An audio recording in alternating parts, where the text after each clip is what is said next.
నమస్తే, welcome to cube TV. నేను గిరిజ. భారతీయ సంస్కృతి సాంప్రదాయాలలో అయోధ్య రాముడి గురించి చాలా ప్రత్యేకంగా చెప్పబడింది. ఒకే మాట, ఒకే బాట, ఒకే భార్య, మాట తిప్పని వైనం, మడమ తిప్పని శౌర్యం, ఇవన్నీ కూడా ప్రతి మనిషిలో ఉండాల్సినటువంటి లక్షణాలు. వీటన్నింటి ప్రతిరూపమే పరమపావనమూర్తి శ్రీరామచంద్రమూర్తి. శ్రీరామచంద్రమూర్తి ఆదర్శప్రాయుడు. సో రామాయణం ఎన్నిసార్లు విన్నా మళ్ళీ మళ్ళీ వినాలి అనిపిస్తోంది. ఎన్నిసార్లు విన్నా మనకు తెలియని ఏవో విషయాలు తెలుసుకోవాలి అనిపిస్తుంది. మరి శ్రీరామనవమి సందర్భంగా రామాయణ గాథ గురించి తెలియచేయడానికి ఇవాళ మనతో పాటు ఉన్నారు ప్రముఖ ఆధ్యాత్మికవేత్త, జ్యోతిష్య పండితులు మాడుగుల శివప్రసాద్ గురుగారు. వారితో మాట్లాడి శ్రీరామనవమి యొక్క విశిష్టత గురించి తెలుసుకునే ప్రయత్నం చేద్దాం. గురువుగారు నమస్కారం. ఆశీర్వచనం తల్లి. గురువుగారు, శ్రీరాముడు అయోధ్యలోనే జన్మించాడు అని అంటారు కదా, సో అయోధ్య యొక్క అర్థం ఏంటి? సో అయోధ్యలోనే శ్రీరామచంద్రమూర్తి వెలవడానికి గల కారణాలు ఏంటి గురువుగారు, తెలియచేస్తారా? శ్రీ మహాగణాధిపతయే నమః. ఐం మహాసరస్వత్యే నమః. శ్రీ లలితాంబికాదేవ్యే నమః. శ్రీరామచంద్రమూర్తి రాముడు అయోధ్యలో పుట్టాడు. అయోధ్య నగరము, నగరానికి రాజు దశరథ మహారాజు. సరే, మనకు చెబుతూ ఉన్న మన పాటలు కూడా ఉన్నాయి కదా. ఆ రాజుకు రాణులు ముగ్గురు, కౌసల్య, సుమిత్ర, కైకేయి. సరే, ఆయన పుత్రకామేష్ఠి యాగం అనేటువంటిది ఒకటి చేయటం, ఆ చేసినటువంటి దాని వలన యజ్ఞేశ్వరుడు ప్రత్యక్షం అవ్వటము, యజ్ఞపాయసాన్ని ఇస్తే ముగ్గురు భార్యలకు ఇస్తే వాళ్ళు ఆ పాయసాన్ని స్వీకరించడము, ఆయన పాయసాన్ని స్వీకరించడము, తద్వారా సంతానము కలగటం అనేటువంటిది ఉన్నది. ఒకటి అమృత భాండాగారం. ఏమిటి? మనం రోజు అన్నం తింటూ ఉంటాం. రోజు అన్నం తింటే అన్నము వలననే శక్తి అనేటువంటిది ఒకటి మనకు రావటం. ఆ శక్తి వల్ల కదా ఏదైనా ఒక సంతానము కలగాలి అని అనుకున్నా. అలాగే ఈ అమృతమయమైనటువంటి శక్తిని అక్కడ జాతకములో ఉండేటువంటి దోషాలను పోగొట్టుకుని యజ్ఞేశ్వరుడి యొక్క దీంతో సంస్కరింపబడము వలన యజ్ఞేశ్వరుడు వచ్చి పాయసాన్ని ఇవ్వటము, తద్వారా రామ, లక్ష్మణ, భరత, శత్రుఘ్నులు అనేటువంటి వాళ్ళు పుట్టడము జరిగింది అని మనకు చరిత్ర చెబుతున్నది. అయోధ్య నగరము అంటే అది మరి రాముడు పరిపాలించేటువంటి నగరము, రామచంద్రమూర్తికి జననమైనటువంటిది అంటే ఎంత పుణ్యప్రదమైనటువంటి ప్రదేశం దాన్ని. అందువలన జనక మహారాజు అటువైపు ఉన్నాడు. మళ్ళీ ఇలా అప్పుడు రాజ్యాలు, అయోధ్య నగరము అని ఒక మహానగరం అనేటువంటిది ఉన్నది. ఆ నగరంలో ఈయన పరిపాలిస్తూ ఉన్నాడు కాబట్టి దశరథ మహారాజు ఆయనకు పుట్టడం అనేటువంటిది జరిగింది. రామచంద్రమూర్తి పరమ పవిత్రమైనటువంటి ప్రదేశముగా మనము భావిస్తాము. ఎందుకు? రాముడంతటి వాడు శ్రీ మహావిష్ణువు రాముడి యొక్క అవతారములో మానవ రూపములో పుట్టటం అనేది. ఎందుకు పుట్టాల్సి వచ్చింది, ఏమిటి అనేటువంటిది మనకంతా కూడా రామాయణము ఒక రకంగా రాముడు నడిచినటువంటి మార్గాన్ని అని చెబుతూ ఉన్నది. పూర్వాపరాలు తెలుసుకుంటే మరి శ్రీ మహావిష్ణువు అంతటి వాడు ఒక మానవ రూపముగా పుట్టి మానవుడు ఏ విధముగా అయితే కష్టాలు పడతాడో, ఒకవేళ భార్య దూరం అయితే వెనక ముందు పుట్టినటువంటి వాళ్ళని ఎలా చూసుకోవాలి, తల్లిదండ్రుల పితృవాక్య పరిపాలన అంటే ఎలా ఉండాలి, మరి ముందు కూడా రఘువంశము అని ఆ వంశానికి పేరు తెచ్చినటువంటి వాడు అనేటువంటిది ఒకటి, ఆ వంశానికే వన్నె తెచ్చినటువంటి వాడు అనేటువంటిది, ఇవన్నీ కూడా సాక్షాత్తు శ్రీ మహావిష్ణువు రాముడి యొక్క అవతారములో ఒక అవతారముగా పుట్టడం, దశావతారాలలో ఒక అవతారముగా అక్కడ ఉద్భవించడం అనేటువంటిది జరిగింది అని మనం చెప్పుకుంటున్నాం. ఉద్భవించడం అంటే అదే కారణం, పుట్టడం అనే అనుకోవాలి. రాముడు పుట్టడం అని కారణజన్ముడు అనేటువంటి పదాలు వాడతాం మనం. గురువుగారు, మనకు రాముడు వచ్చేసి అయోధ్యలో జన్మించాడు, సో పుట్టుక అక్కడ జరిగింది. కానీ భద్రాచలంలో ప్రత్యేకించి సీతారాముల కళ్యాణం జరుగుతుంది. సో భద్రాచలంలో శ్రీరాముల వారు వెలవడానికి గల కారణం ఏంటి? భద్రాచలం యొక్క విశిష్టత గురించి గురువుగారు.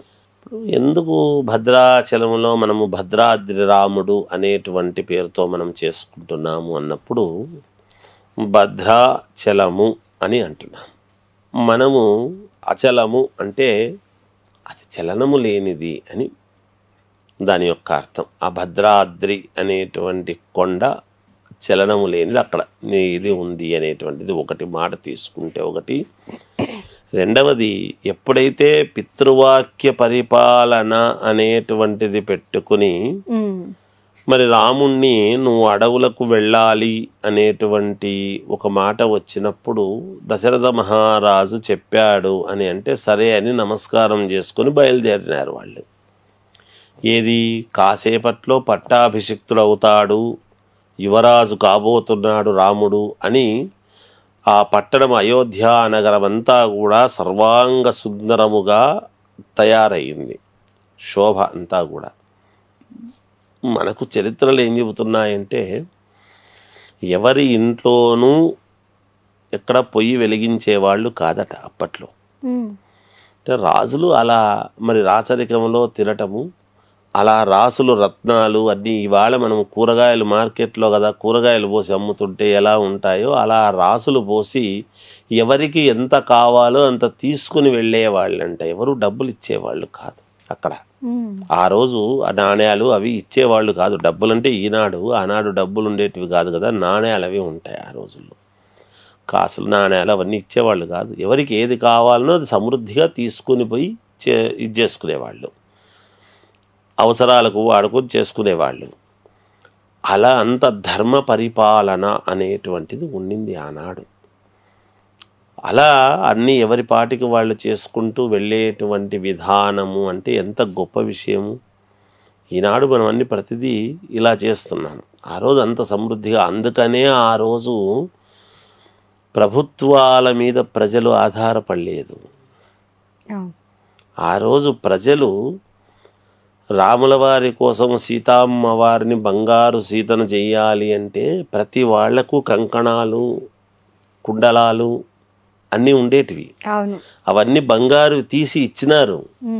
రాముడి మీద ప్రేమతోనూ గౌరవముతోనూ అభిమానముతోనూ సీతమ్మ వారి మీద ఉండేటువంటి భక్తితో ప్రజలందరూ ఇచ్చినారు. అందరూ ఇచ్చినటువంటి ప్రభుత్వాలు ఏవో మాకు పథకాలు ఇస్తాయి, చెయ్యాలి, పథకాలు ఇస్తే తప్ప బతకలేమనేటువంటి పరిస్థితి ఈనాడు తెచ్చినాం. అలా జరిగింది. ఈరోజు వ్యవస్థ వేరు, ఆ రోజు వేరు అనుకోండి. అలా పట్టాభిషేకం కోసమని సర్వాంగ సుందరముగా తయారైనటువంటి పట్టణము అంతా కూడా చూస్తూ ఆనందముగా ఉండేటువంటి సమయంలో మీరు అడవులకు వెళ్ళండి అని చెప్పారు.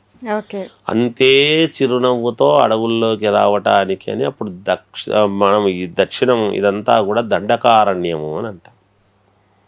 ఈ దండకారణ్యం ఒకప్పుడు అరణ్యం ఇదంతా కూడా. అటువంటి దండకారణ్యం అయినటువంటి భద్రాచలము అనేటువంటి దాని దగ్గరికి వచ్చారు. ఆ అడవులకు రావడం జరిగినది అక్కడికి. రాముడు 18 అడుగులు ఎత్తు అంటాడు. ఆజానుబాహుం అరవింద దళాయతాక్షం రామం శ్రీరామం రఘురామం అని చెప్తున్నాం మనము. సీతమ్మ వారు 12 అడుగులు, రాముల వారు 18 అడుగులు అన్నాడు. ఆయన 18 అడుగులు ఎత్తు ఉంటే ఒక్క అడుగు ఎంత దూరం వేస్తాడు?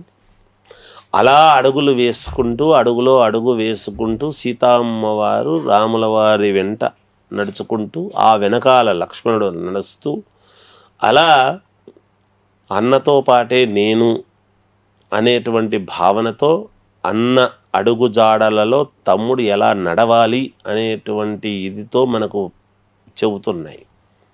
ఇవాల్టికి సర్వ సమాజము అన్న అంటే తమ్ముడు అని చాలామంది, ఎక్కడో ఒకరిద్దరు ఏదైనా విభేదాలు ఉంటే ఉండవచ్చునేమో కానీ ఎక్కువ శాతము అన్నను గౌరవిస్తూ వదిన్ను తల్లితో సమానముగా చూసుకుంటూ అలా ముందుకు నడవటం అనేటువంటిదే మన భారతదేశం యొక్క గొప్పతనము. అలాగే ఉన్నారు, అలాగే ఉంటున్నారు కూడా సమాజంలో.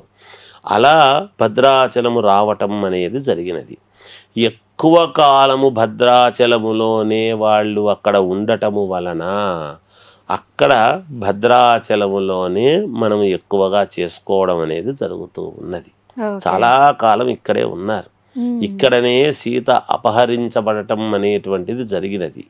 ఇక్కడి నుండి మళ్ళా అలా వెళుతూ వెళుతూ లేపాక్షి అనేటువంటి చోట జటాయువు ఎదురు కావటం, అక్కడ అన్ని రెక్కలు దిగి పడి ఉండటము, అవన్నీ కూడా ఉండటము, అదంతా లేపాక్షి అని రావటము, అలా లంకకు వెళ్ళాడు అనేటువంటిది మనకు చరిత్రలో చెబుతూ ఓకే గురుగారు.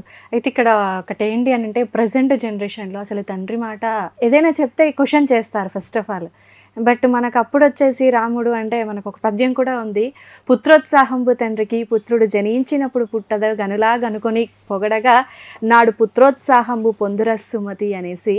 సో పుత్రుడు పుట్టినప్పుడు కాదు 10 మంది పొగిడినప్పుడు కదా ఆ తండ్రికి విలువ అనేది. సో రాముడు నిజంగా మాట వెనక్కి అడగకుండా ఎందుకు ఏంటి అని క్వశ్చన్ చేయకుండా వెళ్ళిపోయాడు. ప్రజెంట్ జనరేషన్లో అలాంటి కుమారులు మనం వేళ్ళ మీద లెక్క పెడితే కూడా దొరుకుతారో లేరో చెప్పడం కష్టం. సో రాముడి నుంచి నేర్చుకోవాల్సినటువంటి మెయిన్ ఒక పాయింట్ గురించి ఒక్కసారి. రాముడి గురించి మనము నేర్చుకోవాల్సింది ఏమిటి అంటే ఎక్కువగా మాట్లాడకుండా ఉండటం, ఎంత అవసరమైతే అంతే మాట్లాడటం, మనస్సు నిబద్ధతతో ఉంచుకోవటం, ఇంద్రియాలను నిగ్రహముగా ఉంచుకోవటం అనేటువంటిది రామచంద్రమూర్తిని చూసి నేర్చుకోవాల్సినటువంటిది. మనము ఇంద్రియములు ఉంటాయి, ఈ ఇంద్రియములు ప్రతి దాని మీద కోరికలు, అలా లేదు రాముడికి. దేని మీద కోరిక? పరమ భక్తి. భార్యను ఎలా చూడాలనో అలా, తండ్రిని ఎలా చూడాలనో అలా, తల్లిని ఏ విధముగా గౌరవించవాలనో అలా, తమ్ముణ్ణి ఎలా చూడాలనో అలా. ఇవన్నీ కూడా రాముల వారి నుంచి రామ శబ్దము అనేటువంటిది మనము ఎప్పుడైతే ఎంతగా పలుకుతామో ఆ రామ శబ్దము అనేటువంటిది సర్వపాపహరం. మనము చేసినటువంటి పాపాలన్నీ కూడా రామ అనేటువంటి ఒక పదము పలుకుతున్నాము అంటేనే పోతాయి. అందువలన రాముణ్ణి చూసి నేర్చుకోవాల్సినటువంటిది ఏమిటి అంటే ఎందుకు అనేటువంటి ప్రశ్న రాకుండా వెళ్ళాడు. తండ్రి చెప్పంగానే నేను ఎందుకు వెళ్ళాలి అని అడిగాడా? అడగలేదు. రాముడి తండ్రి ఎప్పుడూ కూడా మొదటి గురువు. ప్రతి పిల్లవాడికి కూడా గురువును ప్రశ్నించే అధికారము ఏ శిష్యుడికి లేదు, ప్రశ్నించరాదు. అలా ప్రశ్నిస్తే వాడు కొడుకు కాదు, శిష్యుడు కాదు. గురువు తప్పు చేసినాడా ఒప్పు చేసినాడా అనవసరం, కానీ గురువును ప్రశ్నించరాదు అనేటువంటిది ఒకటి ఉన్నది మనకు, మన శాస్త్రాల్లో చెప్పబడినటువంటి మాట. నేను ఎందుకు చేయాలి? అందుకే రాముడు ఏదన్నా ఒక మాట చెప్తే లక్ష్మణుడు అన్నా నేను అది చెయ్యను అని అనలేదు. ఎందుకు అంటే జ్యేష్ఠ భ్రాత పితృ సమాన అన్నాడు. తండ్రితో సమానమైనటువంటి అన్న ఒరేయ్ నువ్వు ఇప్పుడు ఇక్కడికి వెళ్ళాలి అంటే ఎందుకు ఏమి అని అడగకూడదు. వెళ్ళాలి, వెళ్తావా అంటే వెళ్తాను, నువ్వు రా అంటే రావాలి, నువ్వు పో అంటే పోవాలి. అలా చేసినటువంటి వాడు లక్ష్మణుడు. అందుకని ఏం చెబుతుంది, రాముణ్ణి చూసి ఎంత నేర్చుకోవచ్చు, ఎంతైనా నేర్చుకోవచ్చు. ఎంత నేర్చుకున్నా ఇంకా నేర్చుకుందామనేదే ఉంటుంది. నిబద్ధత. రామభద్రుడు అంటున్నాము. రాముణ్ణి తలుచుకుంటే భద్రత, సెక్యూరిటీ గార్డులు అనవసరం. ఎందుకు? రామ బాణానికి మించినటువంటిది శక్తివంతమైనటువంటిది ఇంకొకటి లేదు అన్నాడు.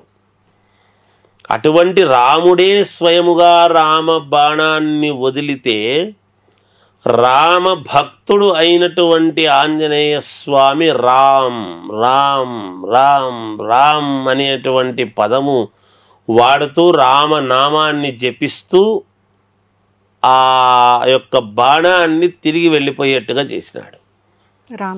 అంటే దాని అర్థం ఏమిటి? భగవంతుడి యొక్క గొప్పతనము తెలపగలిగినటువంటి వాడు ఎవడు అంటే పరమ భక్తుడు. ఇంతటి భక్తుడు ఉన్నాడు అంటే ఆ భగవంతుడు ఎంత గొప్పవాడై ఉంటే ఉంటాడు. ఒక్క ఆంజనేయ స్వామిని, ఆ రాముడు ఎంత గొప్పవాడైతే చిరంజీవి అయినటువంటి ఆంజనేయ స్వామిని మనము కొలుస్తున్నాం. ఒకటి గమనించాలి మనం.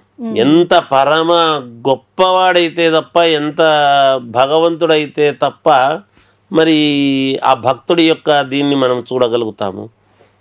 అటువంటి భక్తులను సంపాదించుకున్నటువంటి వాడు పరమభక్తుడు. అందుకనే గురువు అయినటువంటి వాడు ఎప్పుడు కూడా శిష్యుడి యొక్క గొప్పతనం చూస్తే గురువు ఎంత గొప్పవాడో తెలుస్తుంది.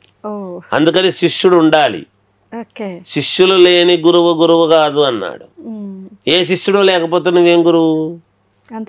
అందుకని గురువు గొప్పతనం తెలియాలి అంటే ఎంతసేపు గురువు తన గురించి తాను చెప్పుకోవటం కాదు, తన ప్రతిభను, తన గొప్పతనాన్ని, తన విలువలను ఇంకొకరికి ఎప్పుడైతే ధారపోస్తున్నాడో, ఒకరిని తయారు చేస్తున్నాడో, తనలో ఉండేటువంటి పాండిత్యాన్ని అంతా కూడా ఒక శిల్పి తనలో తన మనస్సులో ఉండేటువంటి దాన్నంతా కూడా ఒక విగ్రహములాగా మొలుస్తున్నాడు అంటే ఎంతమంది శిల్పులు, ఎంతమంది రాముణ్ణి, కృష్ణుణ్ణి జీవం ఉండేట్టుగా మొలుస్తున్నారు అంటే శిల్పులు, స్థపతులు ఎంత గొప్పవాళ్ళు అయింటే మొలుస్తున్నారు.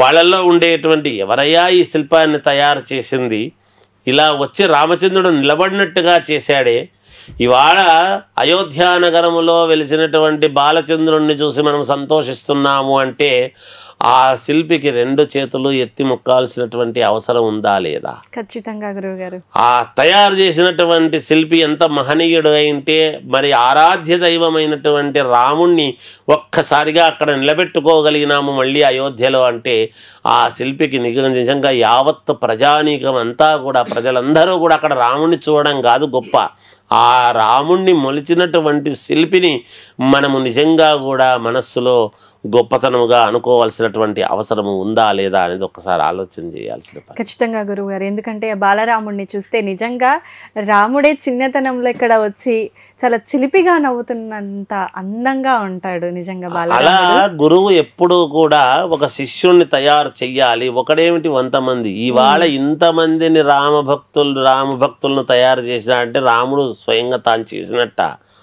మనలో అంత ముద్ర వేశాడు రాముడు. మనము తెలియకుండానే మన తాతలు ముత్తాతలు ఎంతమంది పరంపర యుగమే దాటిపోయింది కదమ్మా. త్రేతాయుగము నుంచి ద్వాపర యుగము తర్వాత కలియుగము, ఈనాటికి మనము రాముణ్ణి కొలుచుకుంటున్నాము, రాముణ్ణి ఆరాధిస్తున్నాము అంటే ఇన్ని యుగాల పాటు మనము ఎక్కడి వాళ్ళము, మనం ఎప్పటి వాళ్ళము, వాళ్ళెప్పటి వాళ్ళు ఈ పొద్దుటికి అనుకుంటున్నాము అంటే రాముడు ఎంత భద్రమైనటువంటిది అయితే రామభద్రుణ్ణి మనం అనుకుంటున్నాము. రామాయణం ఎంత భద్రమైంది కాకపోతే మనము రామభద్రుణ్ణి అనుకుంటున్నాము. రామాయణం ఎంత గొప్పది, పటిష్టముగా పునాదులతో సహా 14 లోకాలు, కింద 7 లోకాలు, పైన 7 లోకాలు, ఆద్యంత పర్యంతము నిలబడి ఉంటే కదా నిలువెత్తు స్వరూపము అని భగవంతుడు సర్వాంతర్యామి అని కింది నుంచి పై వరకు ఒక్కసారి చూస్తున్నాము. ఆజానుబాహం అని మనం రాముణ్ణి చూస్తున్నాము విగ్రహము అంటే మనము పాతాళ లోకము నుంచి 14 లోకాలు చూస్తున్నట్టే భావన కలుగుతుంది రాముణ్ణి చూస్తే. వేరే లోకాలు ఎక్కడా లేవు, రామచంద్రమూర్తిలోనే ఉన్నాయి.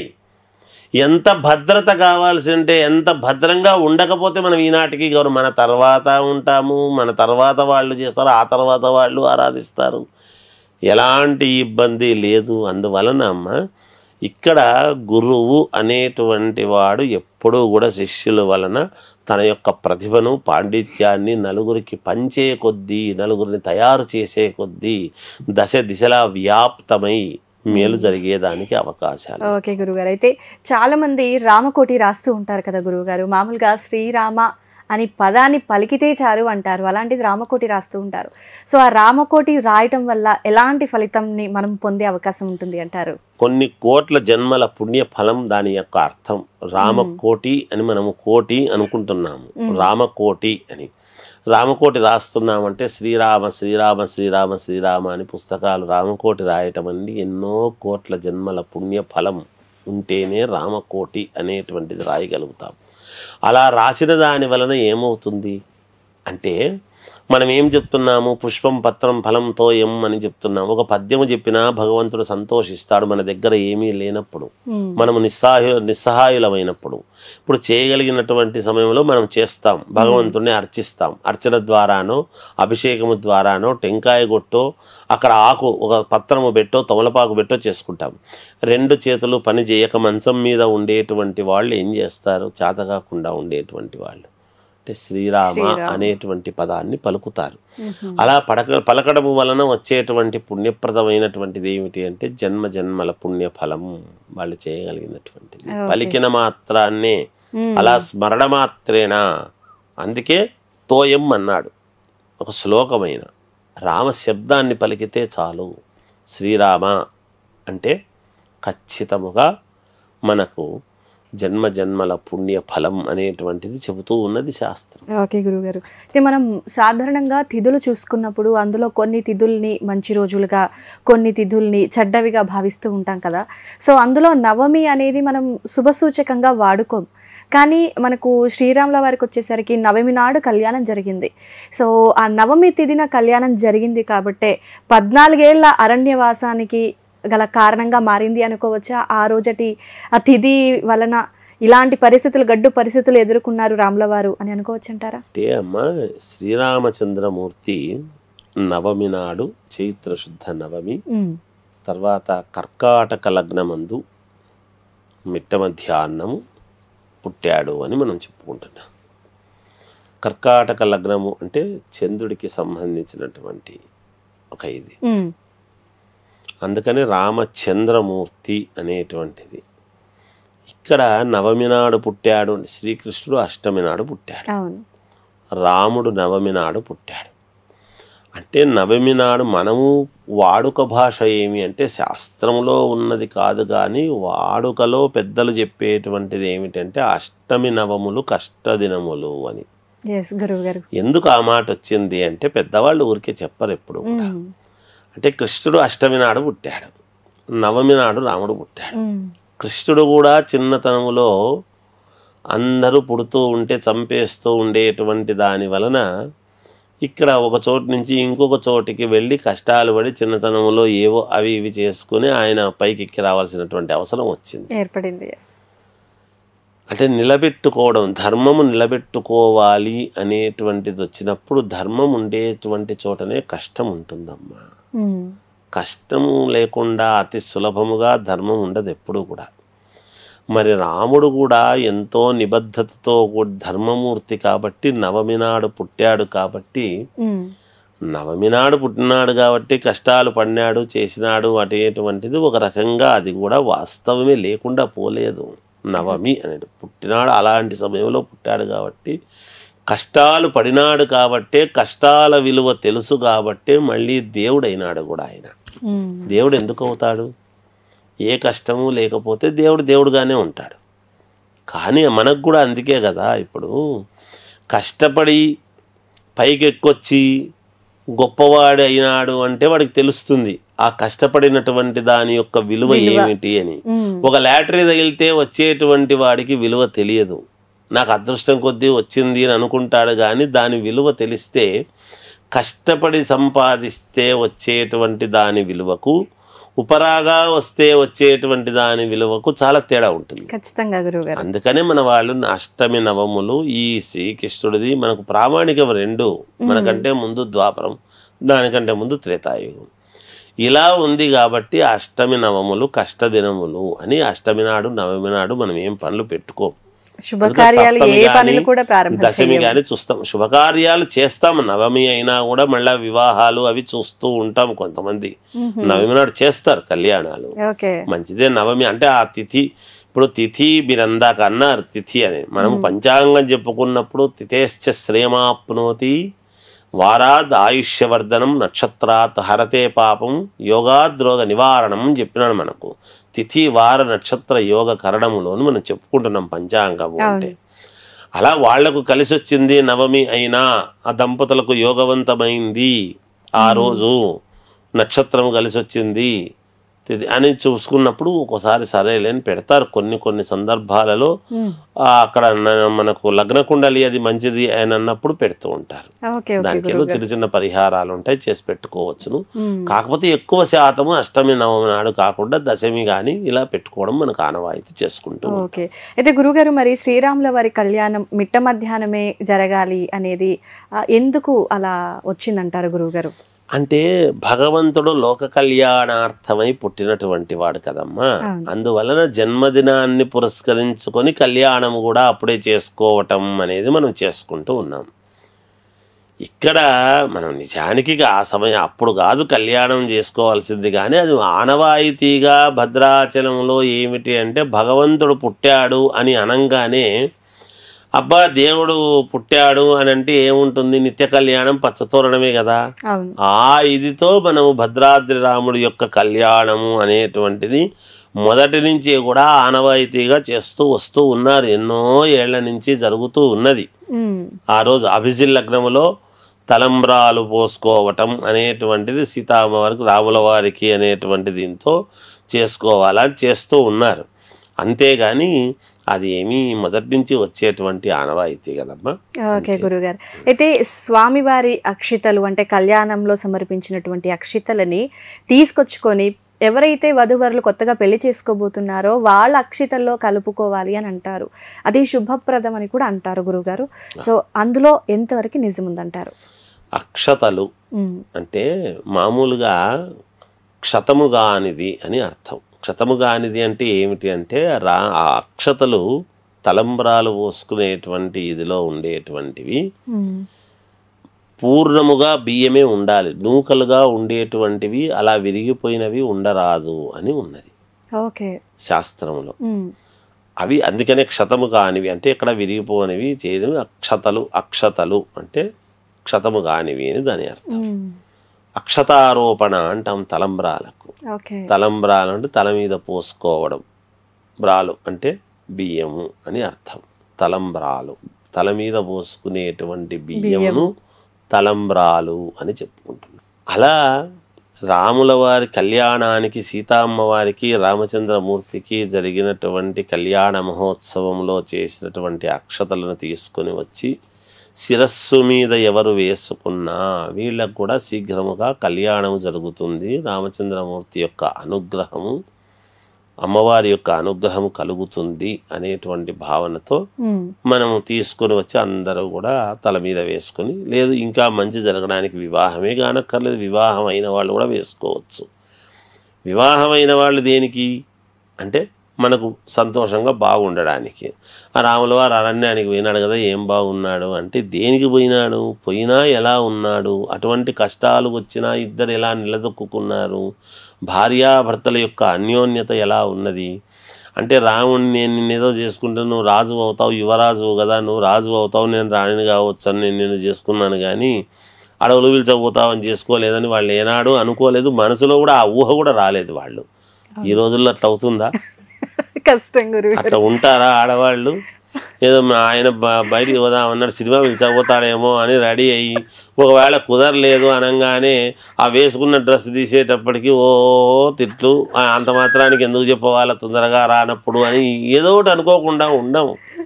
సహజం, మానవులం కదా, ఒక మాట అనుకుంటారు.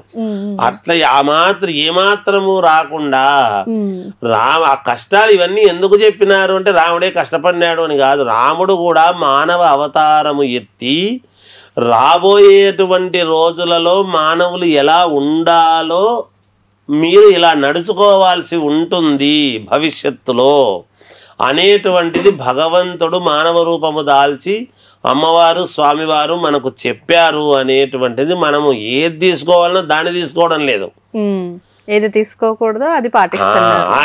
ఆయన విమర్శిస్తున్నాం, అడవులకు పోయినాడు, ఆయనకేం చేత అవుతుంది, సీతా అమ్మవారి ఎక్కడుందో ఆయనకు తెలియదా, ఆ మాత్రం తెలియని వాడు దేవుడు ఎట్లా అవుతాడు అంటే ఆమె దూరం ఎందుకు కావాలి? దూరం అయితే మానవుడు, భార్య దూరం అయితే మానవుడు ఎలా వ్యధ చెందుతాడు, ఎలా బాధపడతాడు, తండ్రి మాటను కష్టం వచ్చినప్పుడు ఎలా ఎదిరించకుండా ఉండాలి, తమ్ముడు తోడు నీడగా ఉంటే కష్టాల్లో తమ్ముడిని, సుఖాల్లో కష్టాల్లోనూ తమ్ముడి తోడు ఉండాలి, మళ్ళీ సుఖాల్లోనూ తమ్ముడు ఉండాలి. కష్టం ఉన్నంత వరకు లక్ష్మణుడిని పెట్టుకొని అంట, సుఖం రాగానే నువ్వు నాకు సంబంధం లేదు పోని చెప్పలేదు. పైగా ఎవడు సౌమిత్రి, సుమిత్ర కొడుకు, సౌమిత్రి లక్ష్మణుడు, సొంతము తల్లి కొడుకు కాదు, పిన్నమ్మ కొడుకు. పిన్నమ్మ కొడుకును దగ్గర పెట్టుకున్నాడు, సొంత తమ్ముడిని భరతుడిని అక్కడనే పెట్టినాడు. మనం ఆలోచన చేయాల్సింది ఏమిటి, ఎలా ఉండాలి, ఎలా ఉండకూడదు, ఇవి రెండు రామాయణం మనకు చెబుతున్నటువంటిది మన జీవిత సత్యం. అది పాటించాం. విమర్శలకి ఏముంది, నోరుంది కదా మనలో, నోట్లో నాలుగు ఉంది. అది తెలివితేటలు ఎక్కువై మనం విమర్శలకి ఎక్కువగా చేసుకుంటాం.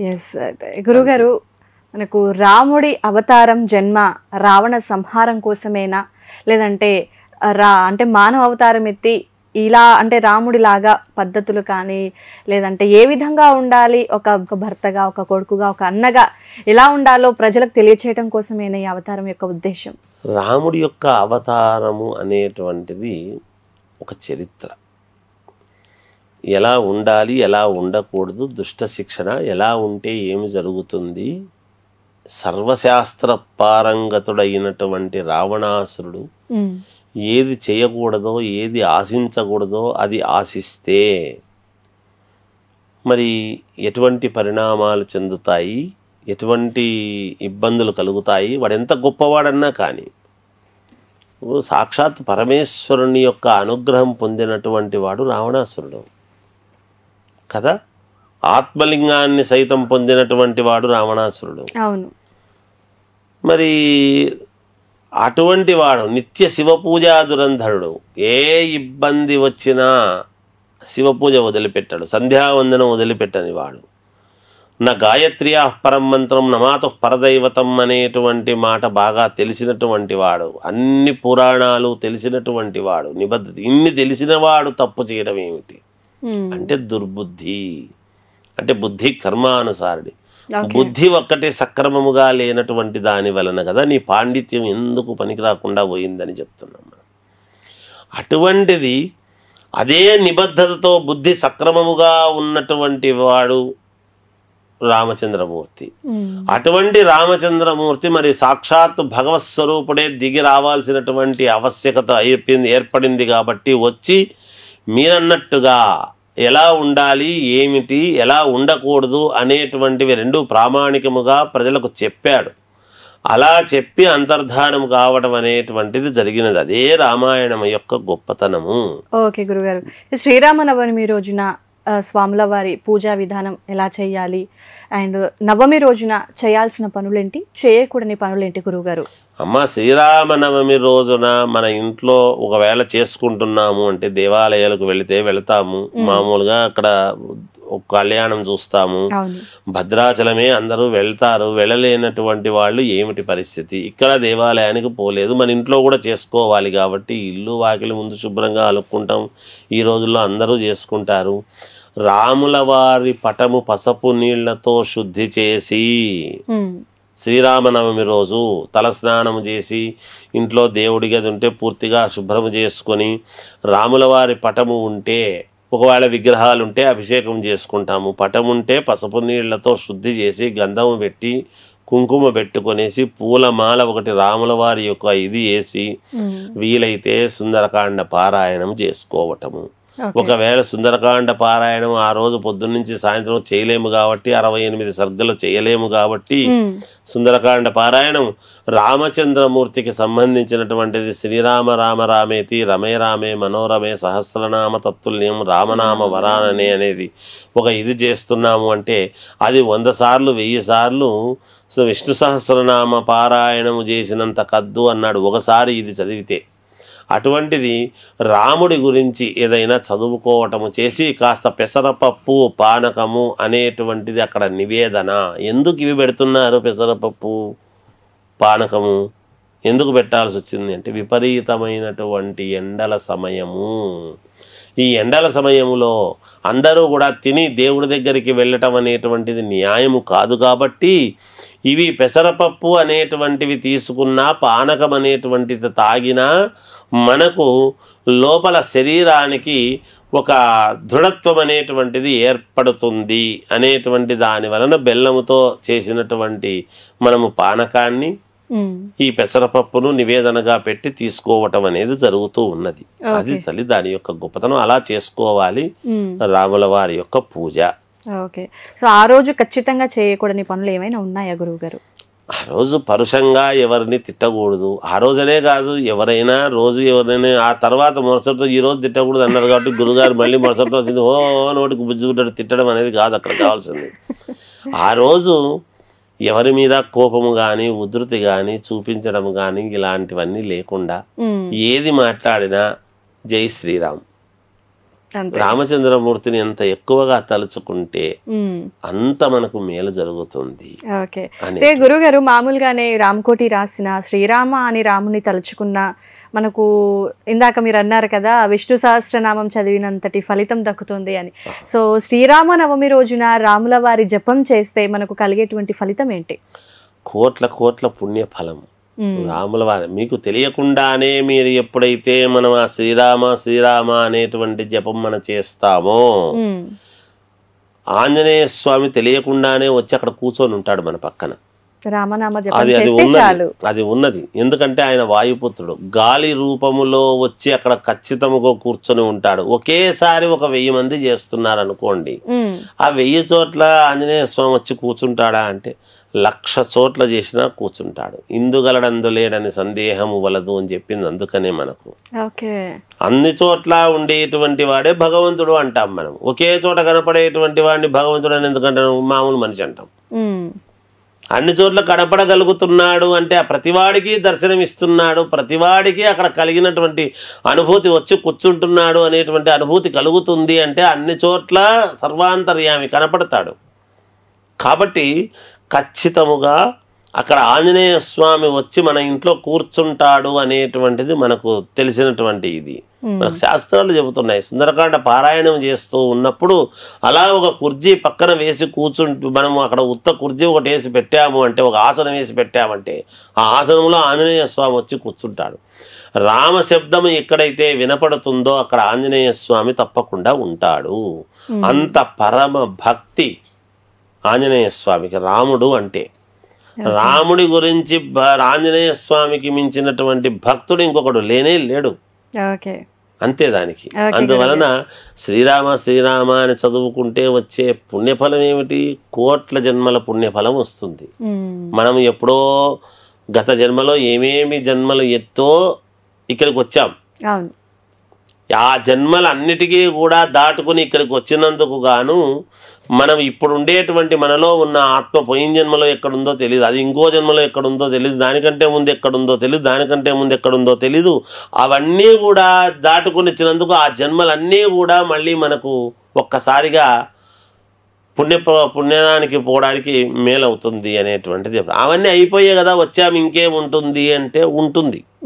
అందుకనే కదా పూర్వజన్మ కృతం పాపం వ్యాధి రూపేణ మనము పోయిన జన్మలో ఏం పాపాలు చేసినామో ఏమో తెలియదని మనం చెప్పుకుంటున్నాం కదా. ఆ వాసన ఒకదానికొకటి ఉంటూ ఉంటుంది.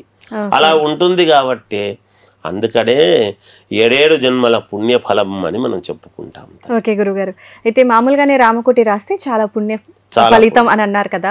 సో మరి శ్రీరామ నవమి రోజున రామకోటి రాసే వాళ్ళు ఎవరైనా ప్రారంభించొచ్చా? ఒకవేళ ప్రారంభిస్తే ఈ ఏజ్ వాళ్ళే రాయాలి, ఈ ఏజ్ వాళ్ళే అనేది ఏమైనా లిమిట్ ఉంటుందా గురువు గారు? రామకోటి రాయటానికి ఏదో నాకు అంతా 60 ఏళ్ళు 70 ఏళ్ళు వచ్చాయి, నాకు చేత కాలేదు, ఇంకా నేను సినిమాలన్నీ చూడలేను కాబట్టి, ఇంక నేను నన్ను ఎవరు పిలిచకపోరు కాబట్టి అప్పుడు రామకోటి రాస్తాను అనేటువంటిది ఎక్కడా లేదు.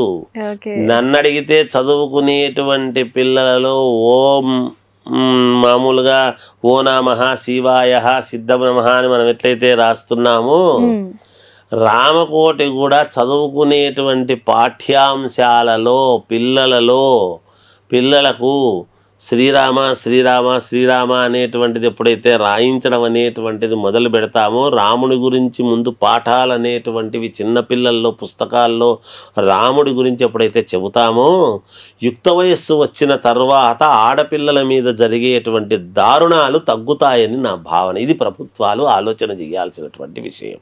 ఓకే గురువు, అయితే ఇప్పుడు రామకోటి రాసే సమయంలో ఆడవాళ్ళు కొన్ని రోజులు దూరంగా ఉండాల్సిన పరిస్థితి వస్తుంది కాబట్టి, సో ఆ రోజుల్లో రాయొచ్చంటారా రాయకూడదంటారా గురువు గారు? ఇక్కడ రాముడి మనస్సును మనం మనసులో తలుచుకుంటున్నప్పుడు దానికి అపవిత్రత అనేది ఏమీ లేదమ్మా. దేవుణ్ణి ముట్టరాదు అన్నారు, తలుచుకోరాదు అనేటువంటిది ఎక్కడా లేదమ్మా. సలక్షణంగా రాసుకోవచ్చు పుస్తకంలో, ఎక్కడా అట్లా లేదు. నువ్వు బయట ఉన్నా మలినంగా ఉన్నాం కదా, ఇప్పుడు రాస్తే ఏమవుతుందో అంటే భగవంతుడిని నేను పవిత్రంగా ఉన్నప్పుడే తలుచుకుంటాను. నీకు మనస్సు ముఖ్యం, మనస్సుకు ఏది అంటదు. శరీరానికి అంటవచ్చునేమో కానీ మలినం అనేది మనస్సుకు అంటదు. అందుకే రామచంద్రమూర్తి, చంద్రుడు మనఃకారకుడు, నిలువెత్తు స్వచ్ఛమైనటువంటి మనస్సు కలవాడు రాముడు. రాముడు మనం ఏది ఎలా చేసినా స్వీకరిస్తాడు. సంబంధమే లేదు, లక్షణంగా రాసుకోవచ్చును. ఓకే గురుగారు, ఇది మనం మామూలుగా రామాయణం అనగానే దశరథ మహారాజు, రాముడు, లక్ష్మణుడు, భరత శత్రుఘ్నులు, సుమిత్ర, కైకేయి వీళ్ళందరి గురించి మాట్లాడుకుంటాం గురుగారు. బట్ ఇందులో మాట్లాడాల్సినటువంటి ఇంకొక ముఖ్య పాత్ర ఒకరున్నారు, ఊర్మిళాదేవి గారు. సో మరి ఊర్మిళాదేవి నిద్ర అనేది మనకు ఒక పాఠంగా కూడా ఉంటుంది. సో పెళ్లి చేసుకున్న వెంటనే లక్ష్మణుడు అడవులకు వెళ్ళిపోతాడు. సో ఇక్కడ లక్ష్మణుడి నిద్రని ఊర్మిళాదేవి నిద్ర ఇద్దరిది కలిపి 14 ఏళ్ళు ఊర్మిళాదేవి నిద్రపోయింది అని అంటారు కదా. ఒకసారి ఊర్మిళాదేవి గురించి చెప్పుకుందామా గురువుగారు? తప్పకుండా తల్లి. ఎందుకంటే అమ్మా ఇక్కడ లక్ష్మణుడు అన్న మీద అమితమైనటువంటి ప్రేమ, అభిమానము, గౌరవము మరి భరతుడికి లేదా అంటే రాముడి పాదుకలతో నేను నీ పాదుకలను పెట్టి నేను పట్టాభిషేకం చేసి రాజ్యాన్ని నడిపిస్తాను కానీ నీవు కూర్చున్నటువంటి ఆసనంలో నేను కూర్చోను అని చెప్పాడు. అంటే ఒక ఇంట్లో మనం ఈనాటికి తెలుసుకోవాల్సింది ఏమిటంటే అమ్మా, అన్న కూర్చునేటువంటి చైర్లో తమ్ముడు కూర్చోరాదు. అన్న అంటే అంత గొప్పతనం. నా అన్న అంత గొప్పవాడు, అంత ప్రతిభావంతుడు. నా అన్నను నేను ఇలా చూసి పొంగిపోవాలి. ఉంటాయి విమర్శలు అనేటువంటివి, అవి ఇవి లోపల ఉన్నప్పుడు కొన్ని అనుకుంటాం. అంతేగాని అన్న గొప్పతనాన్ని చూసి, ఆయన నిబద్ధతను చూసి, ఆయన గొప్పతనాన్ని చూసి మనము తమ్ముడు అనేటువంటి వాడికి ఎప్పటికైనా ప్రౌఢముగా ఫీల్ అవుతాడు కదమ్మా. రామచంద్రుడంతటి వాడికి లక్ష్మణుడు నీ గొప్పతనం ఏమయ్యా వేరే అంటే, రాముడికి తమ్ముడుగా నేను రాముడి తమ్ముడిని చెప్పుకోవడం కంటే ఇంకొక గొప్పతనం వేరే ఏముంది అన్నాడు. ఇంకొకటి చెప్పుకోగలుగుతాడా? చెప్పలేడు కదా. వాడు ఎంతటి దగ్గరి వాడైనా అంతకంటే గొప్పతనము, అంతకంటే అవార్డు అనేది ప్రపంచంలో ఇంకొకటి ఉంటుందా? ఫలానా గొప్ప వ్యక్తి నేను తమ్ముడిని చెప్పుకోవడం కంటే ఇంకొక గొప్పతనం ఉంటుందా తల్లి? ఉండదు కదా. ఉండదు. అది అన్న అర్థం చేసుకున్నాడు తమ్ముడిని ఎలా చూడాలి అనేది. ఆ రామచంద్రుడని ఈయన అర్థం చేసుకు, సీతామ్మ వారు వచ్చినటువంటి ఆమె లక్ష్మణుడు ఏముంది, నేను రాముని కదా చేసుకున్నాను, రాముడు కదా గొప్పవాడు అనేటువంటి ఇది లేకోకుండా ఆంజనేయ స్వామిని ఏమడిగింది? ఫలానా ఇదైనటువంటి రాముల వారు ఫలానా వంశాన్ని, రఘువంశము మూల పురుషుడైనటువంటి రామచంద్రమూర్తి లక్ష్మణుడికి అన్నగారైనటువంటి రామచంద్రమూర్తి బాగున్నా, నా భర్త బాగున్నాడా అని అడగలే. ఫలానా లక్ష్మణుడికి అన్నగారైనటువంటి రామచంద్రమూర్తి తాను మధ్యలో వచ్చింది కదా, మధ్యలో వచ్చినాను గొప్పది అని అలాగా. అంటే ఏది ప్రామాణికం? ఎవరు తీసుకుంటున్నారు ఈ రోజుల్లో? అలా ఎవరు ఉండగలుగుతున్నారు? అలా ఊర్మిళాదేవి మరి అంత గొప్ప వ్యక్తికి, లక్ష్మణుడికి భార్య అయినటువంటి ఊర్మిళాదేవి, నేను ఇంకొకరిని నాకు ఇప్పుడు ఎవరైనా ఊరి పోతుంటే పో నీ పాటికి నువ్వు మీ అన్నంట పో, నేను నా పుట్టింటివి నా పాటలు నేను చేసుకుంటాను బ్రహ్మాండంగా, నేనేదో అవి ఇవి చేసుకుంటూ నేను ఉంటాను అని చెప్పలేదు అక్కడ. నేను ప్రశాంతంగా నిద్రపోతాను అనడంలో ఆంతర్యం ఏమిటి అంటే, ఆ నిద్రలో కూడా నేను నీ వెంట ఉన్నట్టే అని. ఆనాడు మనుషులు శరీరాలు దూరము ఉండినా ఆత్మలు ఒకటిగా ఉండేంత ప్రాధాన్యత కలిగి ఉండేటువంటి ఇది వాళ్ళల్లో, అది గమనించాలి మనం. ఊర్మిళాదేవి ఇక్కడ నిద్రపోతుంది అని మనం అనుకుంటాము. నిద్రపోతుంది అంటే లక్ష్మణుడి వెంట ఊర్మిళాదేవి యొక్క మనస్సు వెళ్ళిపోయింది, ఆమె పడుకుందే గాని. అది ఊర్మిళ యొక్క గొప్పతనం. లక్ష్మణస్వామి పడుకోవడానికి పోలే, అక్కడ నిద్రపోవడానికి పోలేదు.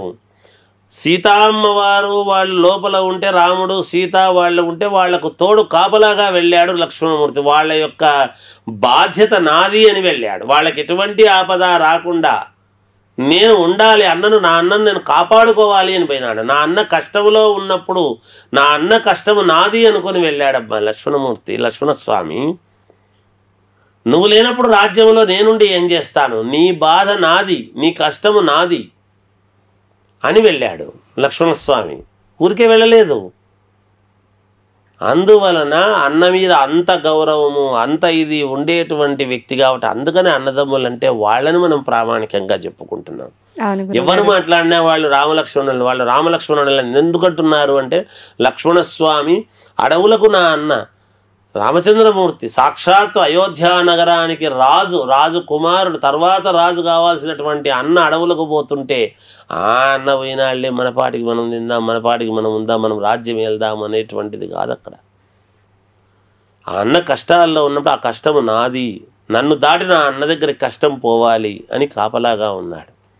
అలా తన భార్య యొక్క మనస్సు కూడా ఆమె నేను నీ వెంటే ఉంటాను పడుకొని, ఇక్కడ శరీరంతో నేను ఉండి ఇక్కడ ఏదో మామూలుగా ఉంది అని చెప్పడానికి అవకాశం లేదు.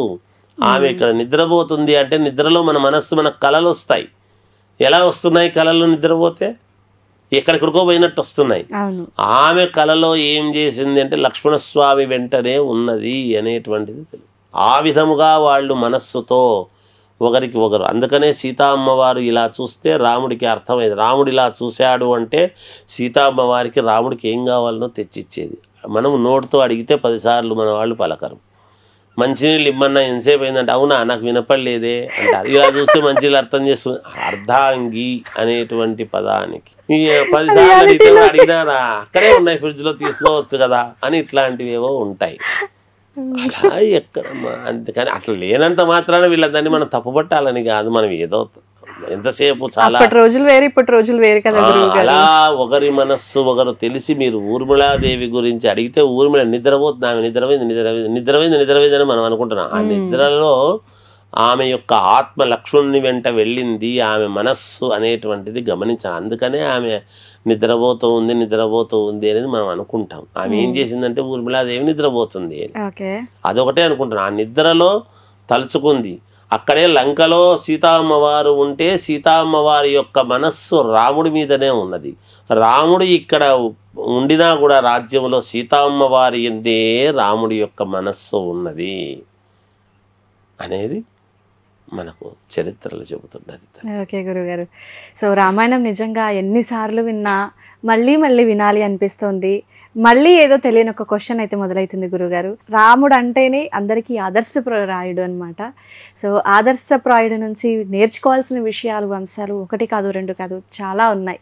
సో అలాంటి రామాయణం గురించి, రామాయణ గాథ గురించి చాలా చక్కగా వీక్షకుల కోసం తెలియజేసినందుకు ధన్యవాదాలు గురువుగారు. సంతోషం తల్లి. జయం.